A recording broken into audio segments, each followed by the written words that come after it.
Ananya's Nana Nani Homes, a paradise for senior citizens.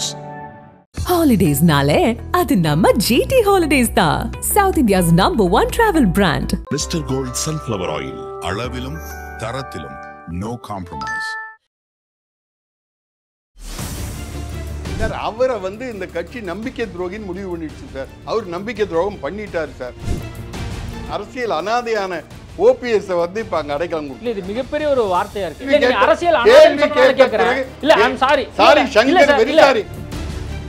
நேத்து Sellur Raju OPS குறித்து கேட்கும்போது என்ன சொல்றாருன்னா, அந்த மாதிரி தரக்குறைவாலாம் பேசாதீங்க. செல்லூர் ராஜுக்கு எப்ப தெரியாது, எனக்கு 92ல இருந்து தெரியும். அதிமுக அப்படிங்கிற உணர்வு இருக்கிறவன் சார் அதை விட்டு எங்கேயும் போக மாட்டான். அறிவாலயத்தை நிமிந்து கூட பார்க்க மாட்டான். நீ அங்க போயிட்டேன்னு சொன்னால நீ அரசியல் அனாதை ஆயிட்ட. அவர் அனாதை இல்லத்துல உள்ள ஒண்ணு சேர்த்திருக்காரு. நீங்க இனிமே அவருடைய அரசியலை பாருங்க. நீங்க திமுக சேர்ந்த பிறகு அரசியல் பாருங்க சார். ஒருத்தர் இவர் அறிவாலயம் போனாரு, ஸ்டாலினை பார்த்தாருன்னு உடனே டெல்லியை விட்டு வரமாட்டேன்னு ஒரு எம்பி உட்கார்ந்துருக்காரு. உள்ளூர்லயே ஓணாம் பிடிக்க முடியாத ஓபிஎஸ் நீங்க அறிவாலயத்துல போன உடனே அவருக்கு ஞான ஸ்நானம் பண்ணிடுவாங்கன்னு நினைக்கிறீங்களா சார்? அவரை விட அந்த கட்சிக்கு உழைச்சவெல்லாம் ரோட்ல நிக்கிறான் சார்.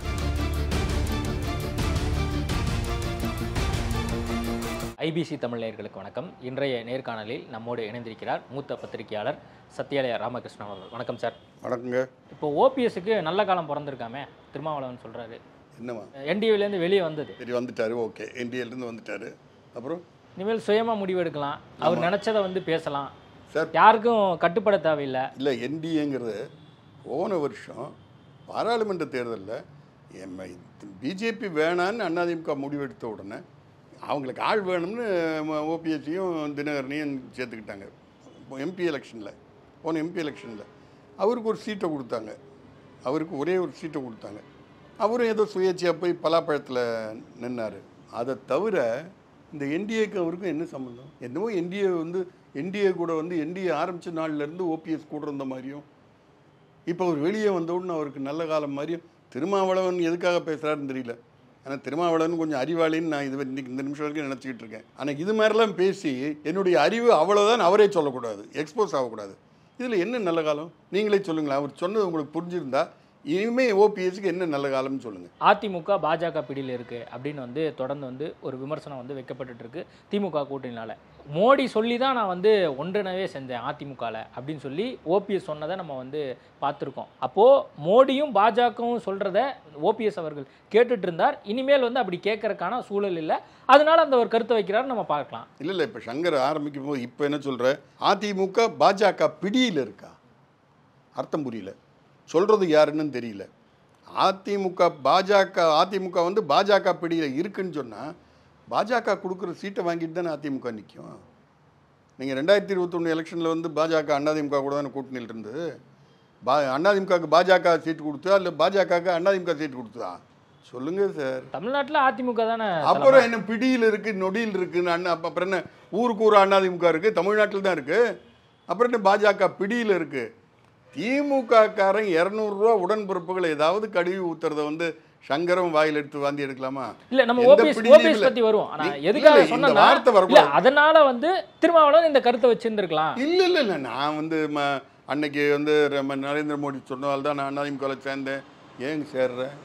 உனக்கு முதுகெலும்பு இல்லை, உனக்கு சுய புத்தி இல்லை. அவங்க சொன்னாங்கன்னு சேர்ந்திய, சரி திரும்ப சேர்ந்துட்ட. இபிஎஸ் முதலமைச்சராக இருக்கட்டும், நான் கட்சியிலேயே இருக்கேன்னு சொல்ல வேண்டியதானே? அதைத்தானே சொல்றேன். எங்க சொன்னேன்? கேட்க மாட்டேங்கிறாரு. இபிஎஸ் கேட்கல. நான் சொல்றத கேளுங்க. அண்மையில உங்களுக்கு நல்லா தெரியும். இல்ல என்ன விட உங்களுக்கு நல்லா தெரியும் அதிமுக ஓபிஎஸ் எனக்கு எந்த பொறுப்புமே வேண்டாம், என்ன சேர்த்துக்கிட்டா போதும் அப்படின்னு சொல்லி பொதுவெளியில சொன்னாரு. எப்போ? அண்மையில. இப்போ நான் சொல்றது 2017 கதையை சொல்றேன். நீ போய் கூட இருந்தவனெல்லாம் கழட்டி விட்டு நீ மட்டும் துணை முதலமைச்சரான இல்ல, எதுக்கு? அந்த பதவிக்காக தானே. அந்த பதவிக்காக நீ நரேந்திர மோடி சொன்னார், நட்டா சொன்னார், அவர் சொன்னார், இவர் சொன்னார், அமித்ஷா சொன்னார், ஆகையால் நான் போய் சேர்ந்தேங்கிற. இன்னைக்கு சொல்ற ஓபிஎஸ் எனக்கு பதவியே வேணாம் சேர்த்துங்கன்னு சொன்னாரா? அன்னைக்கு சொல்லல, நான் சொல்றது 2025. இன்னைக்கு சொன்னாரா? யாராவது சொன்னாங்களா? வைத்திலிங்கம் சொன்னாரா? பண்டூர் ராமச்சந்திரன் சொன்னாரா? ஓபிஎஸ் வெளிப்படையா சொன்னாரா? சொல்லி இருந்தா சொல்லவே வேணாம், ஒரு லெட்டர் எழுதி கொடுக்க வேண்டியதான பார்ட்டி ஆஃபீஸ்க்கு. நான் ஆட்களை வச்சு அடித்து உடச்சதெல்லாம் தப்பு தான், தெரியாமல் தப்பு பண்ணிட்டேன், இனிமேல் அதெல்லாம் பண்ண மாட்டேன், எனக்கு கட்சியில் உறுப்பினராக இருந்தால் போகிறோம் என்னை வந்து சேர்த்துங்கன்னு லெட்டர் எழுதி கொடுக்க வேண்டியது தானே. ஒன்றிணைன்னு சொல்லி தொடர்ந்து சொல்லிட்டே இருக்காங்களா ஓபிஎஸ் ஆதரவாளர்கள்? சார் ஒன்றிணைகிறது யாரு? அந்த ஒன்றிணைவுங்கிற வார்த்தை தான் எனக்கு இடிக்குது. முதலமைச்சரும் ஒன்றிணைவோம்ங்கிறாரு, ஓபிஎஸும் ஒன்றிணைவோம்ங்கிறாரு. அவங்க ரெண்டு பேரும் இப்போ ஒன்றிணைஞ்சிட்டாங்க போல் இருக்கு இல்லையா? இந்த ஒன்றிணைவோங்கிற வார்த்தையில் அவங்க ரெண்டு பேரும் ஒன்றிணைஞ்சிட்டாங்க சார். ஒரு கட்சி முடிவெடுத்து நம்ம நினைக்கிற மாதிரிலாம் அரசியல் கிடையாது சார். நாம் ரெண்டு பேரும் பேசுகிற மாதிரிலாம் வந்து அரசியல் கட்சி கிடையாது சார், இயக்கம் கிடையாது சார். யாராக இருந்தாலும் நான் வந்து சங்கரை ஒரு தலைவனாக ஏற்றுக்கிற வரைக்கும் 100 தடவை யோசனை பண்ணலாம். 100 தடவை ஏற்றுக்கிட்ட பிறகு நான் யோசனை பண்ணி எதிர்த்தேன்னு சொன்னால் நான் தான் வீணாக போவேனே தவிர சங்கருக்கு எந்த பாதிப்பும். எந்த நிபந்தனையின்றி அதிமுகவில் சேர தயார் அப்படின்னு சொல்லி ஓபிஎஸ் ஒரு 2 மாதத்துக்கு முன்னாடி சொன்னார். சொல்லலையே? சொல்லலை. அவர் கூட இருக்க கோலப்பன் கீழப்பன் காலப்பன் ஒரு 4-5 பேர் அள்ளகைகள் சுற்றிக்கிட்டு இருக்கு. அவங்க யாரோ ஒருத்தர் உட்காந்து ஒரு சோஷியல் மீடியாவில் பேசிட்டு இன்றைக்கின்னு சொல்கிறேன் சார். நீங்கள் ஓபிஎஸ்ஸை கட்சி விட்டு நீக்கி எத்தனை நாளைக்கு சார் சொல்லுங்கள் சார்? 1.5 வருஷத்துக்கு மேலே ஆயிடுச்சு இல்லை? கோர்ட்டுக்கெல்லாம் போனார் இல்லை? அந்த கட்சியில் என்ன முடிவு பண்ணாங்கன்னு தயவு பண்ணி சொல்லுங்கள். ஒற்றை தலைமைன்னு முடிவு பண்ணாங்க. அது யாருன்னு முடிவு பண்ணாங்களா? ஒற்றை தலைமைன்னு தான் முடிவு பண்ணாங்க. அப்போ வந்து இவர் தான் ஒருங்கிணைப்பாளர், இபிஎஸ் வந்து இணை ஒருங்கிணைப்பாளர். ஒற்றை தலைமைன்னு முடிவு பண்ணாங்க. பொது உறுப்பினர்கள் ஓட்டு போட்டு தேர்ந்தெடுப்போம் பொதுச் செயலாளர்னு சொன்னாங்க. என்ன அதில் 10 மாவட்ட செயலாளர்கள் முன்மொழின்னாங்க. நீ எலெக்ஷன் நின்றுட்டு போக வேண்டியதானே? நீ தானே பெரிய கழட்டி கில்லாடி கித்தாப்பு, அம்மாவுடைய ஒரே வாரிசு, அம்மாவுக்கு வந்து நம்பிக்கைக்கு பாத்திரமானவன், விசுவாசி, சுவாசமே விசுவாசம்லாம் சொன்னல. உனக்கு வந்து ஆட்கள் இருக்காங்கல்ல, 10 பேர் கையெழுத்து போடணுங்கிற நிபந்தனையை ஏற்க முடியாது. உனக்கு வந்து கையெழுத்து போடுறதுக்கு 10 மாவட்ட செயலாளர் உங்ககிட்ட இல்லை. ஆல்ரெடி இபிஎஸ் எல்லாமே ரெடி பண்ணிட்டாரு சார். நீங்கள் சொல்கிறது இபிஎஸ் வந்து இணை ஒருங்கிணைப்பாளர் சார். நீ தான் சார் கட்சிக்கே ஒருங்கிணைப்பாளர். நீ வந்து 2 எம்பி ராஜ்யசபாக்கு வந்தபோது தர்மர்னு ஒருத்தனுக்கு வாங்கி கொடுத்தல, ராமரா தர்மரா அவனுக்கு வாங்கி கொடுத்தல, அப்போ உனக்கு மரியாதை கொடுத்தானே வச்சுருந்தாங்க. நீ தானே ஒருங்கிணைப்பாளர். உனக்கு கையெழுத்து போட மாட்டேன்னு சொல்கிறோம், இபிஎஸ்க்கு போடுவானா? நீங்கள் ஒற்றை தலைமைன்னு சொன்னாங்க. நீ ஃபைட் பண்ணியிருக்கணும். உனக்கு வந்து ஃபைட் பண்ணக்கூடிய அளவுக்கு பலம் இல்லை, ஆதரவு இல்லை. ஏதோ நீ கொடுக்குற காசுக்காக வந்து கூவுற இந்த அறிவாலயத்தில் உட்காந்து கூவுற ஆட்கள் மாதிரி ஒரு 4 பேர் பின்னாடி வச்சுருக்க. அதுதானே தவிர இன்றைக்கி வரைக்கும் அந்த கட்சிங்கிறது இப்போ 7ஆம் தேதி பிரச்சாரம் ஆரம்பிச்சிட்டார்ல.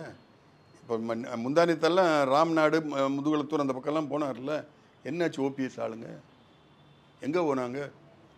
முதுகுளத்தூரில் பேசுகிறாரு சார், பட்டாசு வெடிக்கிறான். எதுக்கு தெரியுங்களா உங்களுக்கு? பலாப்பழத்துக்கு ஓட்டு போட்டு தப்பு பண்ணிட்டோம்னு வெடித்தான். ஏன்னா இவர் இங்கே அறிவாலயத்தில் போய் நிற்கிறார். ஓபிஎஸ் வந்து ஸ்டாலின் வீட்டுக்கு போன உடனே அப்போ தான் இவர் முதுகுளத்தூர் பேசுகிறாரு. பட்டாசு வெடித்து சொல்கிறான் பலாப்பழத்துக்கு ஓட்டு போட்டு தப்பு பண்ணிட்டோம்னு. உனக்கு ஆதரவாக ஓட்டு போட்டிருக்காங்க, இல்லைன்னு சொல்ல. ஆனால் அந்த நேரம் பிஜேபி வரணும் அப்படிங்கிற எண்ணம் கொண்டவங்க அந்த பக்கம் முஸ்லீம் டாமினேஷன் அது எடுத்து காலங்காலமாக அதிமுகவுக்கு ஓட்டு போட்டு முக்குலத்தோர் உனக்கு ஓட்டு போட்டாங்க, இல்லைன்னு சொல்ல. நாளைக்கு போய் நீ இந்த ஒரு எம்எல்ஏக்கு போய் நின்று இதே பலாப்பழத்தில் நின்று ஓட்டு வாங்க பார்ப்போம். உன் பின்னாடி வந்த ஒரு 10 அதிமுகக்காரன் கூட இப்போ இல்லை 4 நாளாக.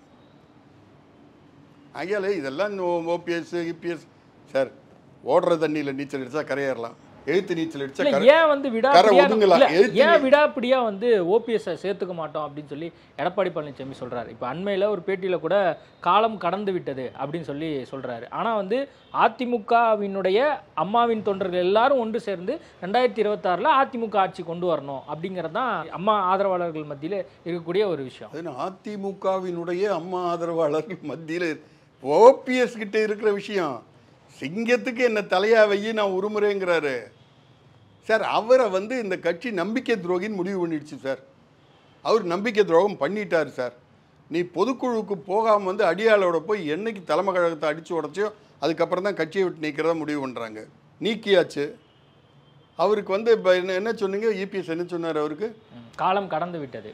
அதுதான் காலம் கடந்து விட்டது. இப்போ பாஜகவுக்கு அந்த ஒரு நிலைப்பாடு இருக்குல்ல, ஆனா ஓபிஎஸ்க்கு அந்த ஒரு நிலைப்பாடு எடுக்கிறார். என்ன புரியல? பாஜக 2026 கூட்டணி கிடையாது பாஜகவோட, 2029 கூட்டணி கிடையாதுன்னு சொல்லி இபிஎஸ் சொன்னாரு சார். அரசியல் ரீதியா ஒரு அரசியல் கட்சி வந்து இன்னொரு அரசியல் கட்சி கூட இருக்கு இல்லைன்னு சொல்றதுக்கும் சேர்றதுக்கும் ஒரு இண்டிவிஜுவலை வந்து நீங்க கம்பேர் பண்றதுக்கும் இதே இல்லை. கருணாநிதி என்ன முதலமைச்சர் இருங்க சார், இருங்க சார். கருணாநிதி என்ன சார் சொன்னாரு? கூடா நட்பு கேடாய் முடியும்னாரு. 2014 பார்லிமெண்ட் எலெக்ஷனில் காங்கிரஸை கழட்டி விட்டார். அதே 2016 இவர் வந்து வரணும்னு என்ன பண்ணார், காங்கிரஸை திரும்ப சேர்த்துக்கிட்டாரு. ஏன் அவங்க கட்சியிலிருந்து போய் பிஜேபியில் சேர்ந்துருக்காங்களே, விபி துரைசாமி, கேபி ராமலிங்கம் நிறைய பேர் போயிருக்காங்கல்ல, காங்கிரஸை கூட சேர்த்த மாதிரி அவங்களெல்லாம் திரும்ப கூப்பிட்டு உங்களுக்கு எல்லா பதவியும் தர வாங்கன்னு கூப்பிட வேண்டியதானே. பிஜேபியை வீக் பண்ணுங்கிறதான் சரி இவங்களுடைய எண்ணம். திமுக என்ன சார் டார்கெட்டு, பிஜேபி உள்ள நுழையக்கூடாது. பிஜேபியிலிருந்து திமுகலேருந்து போய் பிஜேபியில் பொறுப்பில் இருக்கிறவங்களாம் திரும்ப கூப்பிட்டு சேர்த்துக்க. கருணாநிதி எப்படி ஸ்டாலினை வளராமல் பண்ணிடுவார்னு சொல்லி வைகோபாலசாமியை வெளியே அனுப்பிச்சாரோ, அதே மாதிரி இவர் வந்து இவருடைய பையன் உதயநிதி வளராமல் பண்ணிவிடுவாங்கன்னு பல பேரை வெளியே அனுப்பிச்சார். என் தைரியம் இருந்தால் அத்தனை பேரும் கூப்பிட்டு சேரேன், நாமெல்லாம் ஒன்றா இருப்போம்னு. இந்த யோசனையை கொஞ்சம் அறிவாலயத்தில் போய் சொல்லுங்களேன். ஓபிஎஸை வந்து திரும்ப சேர்த்துக்கு பிஜேபியை சேர்த்த மாதிரி ஓபிஎஸ்ஸை சேர்க்கலாம்னா பிஜேபியும் ஓபிஎஸும் ஒன்றா. பிஜேபியாவது ஒரு 10-18% ஓட்டை காமிச்சிருக்கு, ஓபிஎஸ் எவ்வளோ காமிச்சார்? 3,40,000 வாக்கு பெற்றிருக்காரு. அதான் சார் நானும் சொல்லி, அதிமுகவை 3வது இடத்துக்கு தள்ளி. ஆமாம், அதிமுக 8 இடத்துல 3வது இடத்துக்கு வந்திருக்கு. அது வேற விஷயம். 8 இடத்துல 3வது இடத்துக்கு வந்திருக்கு. நீ இங்கே இருக்கிற ஒன்றும் இல்லாத ஆர்கே நகரில் திமுகவுக்கு டெபாசிட்டே போச்சு இடைத்தேர்தலில். அதை பேச மாட்டேங்கிறீங்க. தினகரன் ஜெயிச்சார்ல, திமுகவுக்கு டெபாசிட் போச்சு இல்லை, சப்சிக்வெண்ட்டாக என்னாச்சு? இதெல்லாம் வந்து பொம்மாத்து வேலை. ஒரு அரசியல் இயக்கம் முடிவு பண்ணிடுச்சு, ஓபிஎஸ் கோஷ்டி கட்சி விரோதமாக இருக்காங்க, கட்சிக்கு துரோகம் பண்ணுறாங்க, கட்சியை கொண்டு போய் எங்கேயோ அடமானம் வைக்க பார்க்குறாங்கன்னு நினச்சாங்க. ஓப்பனாக வச்சு சொல்கிறேன், அந்த சூழ்நிலையில் ஓபிஎஸ் வந்து சசிகலாவுக்கு ஆதரவாகவும் தினகரனுக்கு ஆதரவாகவும் இருந்தார். அவங்கள விட்டு வெளியே வந்து ரொம்ப வருஷமாச்சு, 4 வருஷத்துக்கு மேலே ஆகிப்போச்சு. திரும்ப அங்கே போகிறதுக்கு கட்சி விரும்பலை. ஆகையால் இவருடைய முயற்சிகள் வந்து கட்சியை கொண்டு போய் ஒன்று அங்கே அடமானம் வைக்கணும், இல்லாட்டி வேற எங்கேயோ அடமானம் வைக்கணும். அதனால திமுகவுக்காக அதிமுக அழிக்கணுன்ற மாதிரி ஓபிஎஸ் போனார். அவரை வந்து டிசோன் பண்ணிட்டாங்க. இவங்க நினச்ச மாதிரியே அவர் அங்கே அறிவாலயத்தில் தான் போய் நிற்கிறார், அங்கே தான் போய் நிற்கிறார். இல்லை அது ஓகே. இப்போ பாஜக அவரை கைவிட்டுதுன்னா அதுக்கு என்ன காரணம்? இப்போ வந்து நயினார் நாகேந்திரனும் இபிஎஸும் ஒன்று சேர்ந்து தான் இப்போ ஓபிஎஸ்ஸை ஓரம் கட்டிட்டாங்க. பாஜக கைவிட்டதுன்னு சார், பாஜக சாதாரண பாஜக இல்லை, இந்தியாவுடைய ஆட்சியை கையில் வச்சிருக்கிற பாஜக. 10 வருஷம் முடிஞ்சு 11வது வருஷம் முடிஞ்சு வச்சு. அவங்களுக்கு எல்லா விதத்துலேயும் இன்புட்ஸ் இருக்குது. அவங்களுக்கு ஐபி வந்து பெரிய நிறுவனம். தமிழ்நாடை பொறுத்த வரைக்கும் நீ அரசியல் பண்ணணும்னு சொன்னால் யாரை வச்சா உன்னால் அரசியல் பண்ண முடியும்ன்றது சொல்கிற நிறுவனங்கள் இருக்குது. ஓபிஎஸ் ஒத்த நாடியால் நமக்கு எந்த பிரயோஜனமும் இல்லைன்னு முடிவு பண்ணார். அதிமுக தனியாக நின்று தேமுதிகன்னு ஒன்று வச்சுட்டு நின்று வாங்கின 20-21% ஓட்டு தான் வந்து கட்சி. அதுதான் கட்சி. அந்த கட்சியை வச்சாதான் நாம் சர்வைவ் ஆக முடியும்னு பிஜேபி நினச்சது. அதிமுக வந்து கூட்டணிக்கு கொண்டுருச்சு, இவனை வந்து ஓபிஎஸ்ஸை கழட்டி விட்டது. அவ்வளோ, இதில் வேறு எந்த இதுவும் இல்லை. அதிமுகவுக்கு ஏதாவது பின்னடைவு அல்லது என்டிஏ கூட்டணிக்கு பின்னடைவு எது அப்படின்னு எதுவும் பார்க்குறீங்க? 2 கட்ட சுற்றுப்பயணத்தை பார்த்த பிறகு இந்த பின்னடைவு முன்னடைவுன்னெலாம் பேசுறது ஏதோ தமாஷா நம்ம சாப்பிடும்போது விளையாட்டாக பேசுகிற மாதிரி. பின்னடைவெல்லாம் ஒன்றும் கிடையாது. ஓபிஎஸ்ஸுமே வந்து கடந்த முறை பலாப்பழ சின்னத்தில் என்டிஏ கூட்டணியில் இருந்தனால போட்டிட்டார். ஆனால் அதுக்கு முன்னாடி வரைக்குமே வந்து ரெட்டலை சிம்பிளை தான் போட்டிகிட்டு இருக்கார். அப்படிங்கும்போது இத்தனை நாள் ரெட்டலை சிம்பிளுக்கு வாக்களித்தவங்க இப்போ வேற ஒரு ஓபிஎஸ்னுடைய வேற ஒரு முடிவு காரணமாக வேற கட்சிக்கு, வேற ஒரு அணிக்கு, வேற ஒரு விஷயத்துக்கு வாக்களிக்கிறதுக்கு சூழல் அமையுதுல்ல. எனக்கு ஒரு சின்ன சந்தேகம். அவர் ராம்நாட்டில் எத்தனை லட்சம் ஓட்டு வாங்கினார்? 3,40,000. இந்த 3,40,000 ஓபிஎஸ்னுடைய ஓட்டா? பிஜேபிக்கு அங்கே ஓட்டே இல்லையா? என்ன சார் வித்த காட்டுறீங்க? அதே இடத்துல நயினார் நாகேந்திரன் அதுக்கு முன்னாடி எம்பி எலெக்ஷன்லேருந்து 2.5 லட்சம் ஓட்டு வாங்கியிருக்கான். 2.5 லட்சம் ஓட்டு நயினார் நாகேந்திரன். அதே ராமநாதபுரம் நீங்கள் வந்து அங்கே முஸ்லீம் ஜாஸ்தி, அது இது போக்குவரத்து எல்லாம் கரெக்டு.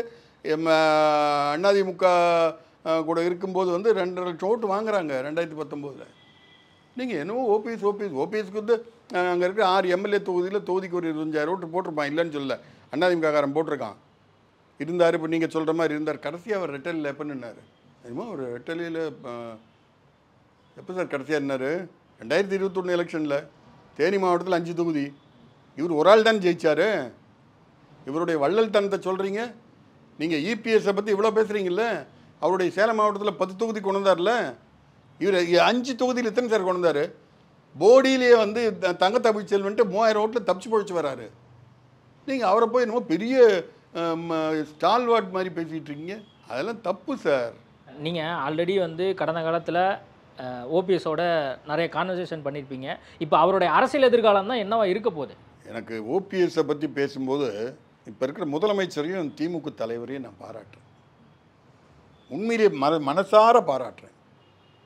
நான் கூட அறிவாலயத்தில் வந்து திமுக ஹெட் ஆஃபீஸ் இருக்குது, மேலே வந்து கலைஞர் டிவி ஆஃபீஸ் இருக்குது, பின்னாடி வந்து ஒரு மருத்துவமனை பேராசிரியர் அன்பழகன் வைஃப் பேரில் இருக்குது, கல்யாண மண்டபம் இருக்குதுன்னு நினச்சேன்.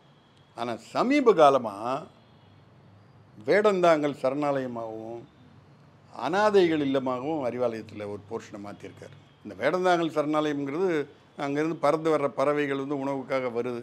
அது மாதிரி உணவுக்காக போன கமலஹாசன் அன்வர் ராஜாவுக்கும் அடைக்கலம் கொடுக்குறாங்க. நீங்கள் அனாதை இல்லம்னு இருக்குது, நீங்கள் அந்த அனாதை இல்லத்துக்கு போகிறவங்களுக்கு சாப்பாடெலாம் போடுவாங்க, அதுக்கேற்ற மாதிரி வேலையும் வாங்குவாங்க.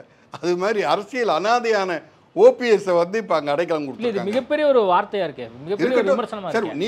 நீங்க வந்து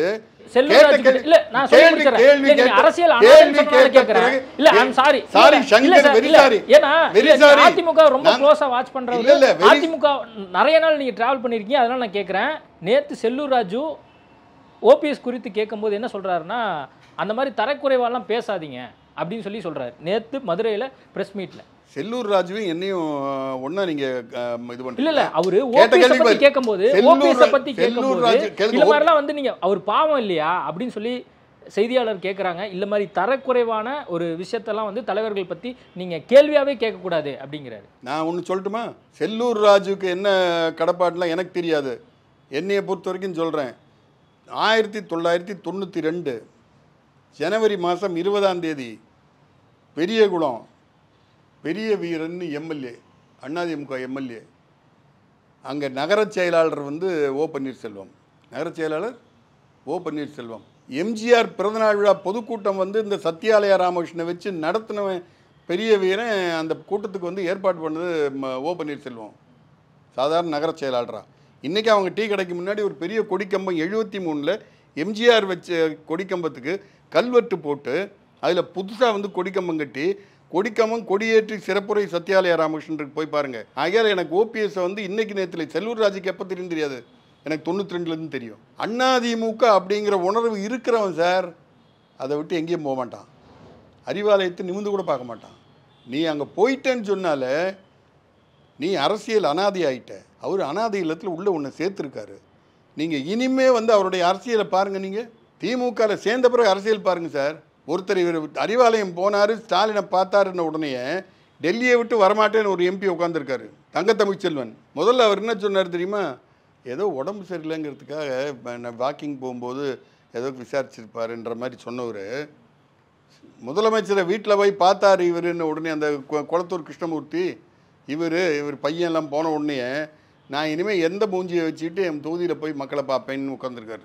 உள்ளூர்லேயே ஓணாம் பிடிக்க முடியாத ஓபிஎஸ் வந்து நீங்கள் அறிவாலயத்தில் போன உடனே அவருக்கு ஞான ஸ்நானம் பண்ணிடுவாங்கன்னு நினைக்கிறீங்களா சார்? அவரை விட வந்து அந்த கட்சிக்கு உழைச்சவெல்லாம் ரோட்டில் நிற்கிறான் சார். பல பேர் திமுக.